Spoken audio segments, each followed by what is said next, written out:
Sir अब सबसे important सवाल जो मैं चाहती हूँ आप थोड़ा समझाएं। पहला, क्योंकि आप जेपीसी चेयरमैन हैं और ये 140 करोड़ लोगों से जुड़ी हुई है, पॉलिटिकल पार्टी से जुड़ी बात है, ये बिल क्या कहता है और ये बिल आपको ये रोड मैप कैसे तैयार किया? आपके 8 महीना हो गया इसको गठित हुए हुए। ये रोड मैप क्या है? 8 महीने में आप सिर्फ 2 राज्य गए हैं, 2 साल में आपको पूरा देश जाना है, सभी राज्यों में जाना है। बिल क्या कहता है और उसका रास्ता क्या है?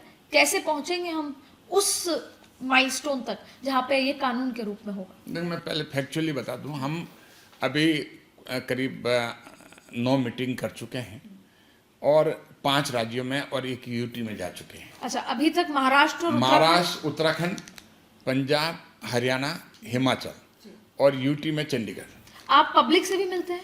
हम वहाँ पर जब जाते हैं स्टडी टूर में तो हम वहाँ पर मुख्यमंत्री जी से, उप मुख्यमंत्री, स्पीकर, डिप्टी स्पीकर, सरकार के चीफ सेक्रेटरी और सारे सेक्रेटरी से, उसके बाद में सिविल सोसाइटीज़ के लोगों से, उसके बाद में पॉलिटिकल पार्टी से, उसके बाद में पब्लिक सेक्टर अंडरटेकिंग्स, जो कि बैंक्स वगैरह, उनके अलग अलग चुनाव होने से उनके जो हैं, उनके इन्वेस्टमेंट हैं, उनके उसमें क्या असर पड़ता है। और स्कूल का जहाँ तक है, हमारे वहाँ एजुकेशन सेक्रेटरी वगैरह आ जाते हैं स्टेट का।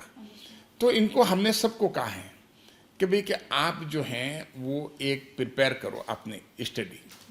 हमने सबको कहा, जैसे गवर्नमेंट, स्टेट गवर्नमेंट के कई डिपार्टमेंट हैं।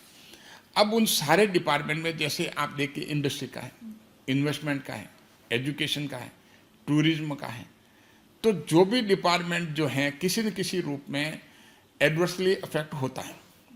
चाहे सोशल जस्टिस का है, चाहे सरकार की योजनाओं का है, प्रधानमंत्री की योजना है, मुख्यमंत्री जी की योजना है, तो सारे, चाहे जो सोशल जस्टिस की योजना है प्रधानमंत्री जी की, मोदी जी की, तो उन योजनाओं को समय पे इम्प्लीमेंट हो रही कि नहीं हो रही, उसमें कितना एडवर्स इम्पैक्ट पड़ता है।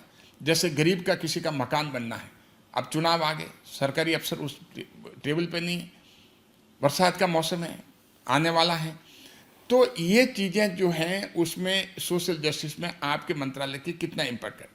तो हमने सब मंत्रालय को कहा है कि वो अपनी रिपोर्ट प्रिपेयर करें कि इकोनॉमिकली या सोशली या अदरवाइज एडवर्स इम्पैक्ट उसका क्या होता है बार बार चुनाव से। क्या अगर ये चुनाव नहीं होते हैं तो आपको क्या, कितना काम कर लेते हैं, होने में कितना नुकसान होता है और किसको नुकसान हो रहा है, समाज के किस वर्ग को नुकसान हो रहा है। तो अलग अलग मंत्रालय को हमने कहा कि आप एक स्टडी करके आप चीफ सेक्रेटरी को दीजिए और चीफ सेक्रेटरी का उस स्टडी को समराइज करिए और हर मंत्रालय की आप उसको 10% में आप पार्ट 1 बना दीजिए, पार्ट 2 में सब मंत्रालय की बनेगी।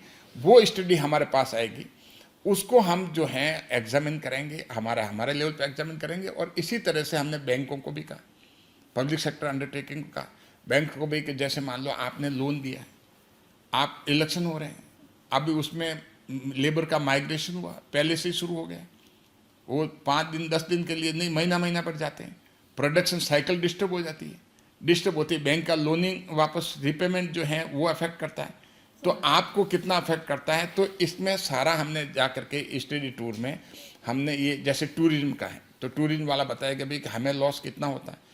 तो ये जो है, ये पर्पज़ ये है कि इन स्टेट में हम 5 में हम गए हैं, अभी 25 स्टेट और हैं, यूटी और हैं, तो हम सोचते हैं कि साल 2 साल के अंदर उनको भी कवर करना है। और सभी मेंबर्स का पार्टी लाइन से ऊपर उठ करके हम सभी ये सोचते हैं, मैं धन्यवाद देता हूँ कमेटी के सभी 41 मेंबर्स को, कि पार्टी लाइन से ऊपर उठ करके हमने ये सोचा कि हमें ये काम जो है नेशन बिल्डिंग के लिए, नेशनल इंटरेस्ट के लिए, भारत विकसित भारत शीघ्र बने, इसके लिए हमें काम करना है। और जो भी पॉलिटिक्स या जो भी डिस्कशन होना on the floor of the house है, वो सरकार को देखना है, पार्लियामेंट में देखना है कि क्या करना। हमारा काम करना है कि हमारा काम ये है कि नेशनल इंटरेस्ट में, नेशन बिल्डिंग के लिए तो हम अपनी अच्छी रिपोर्ट कैसे देवे, ये करना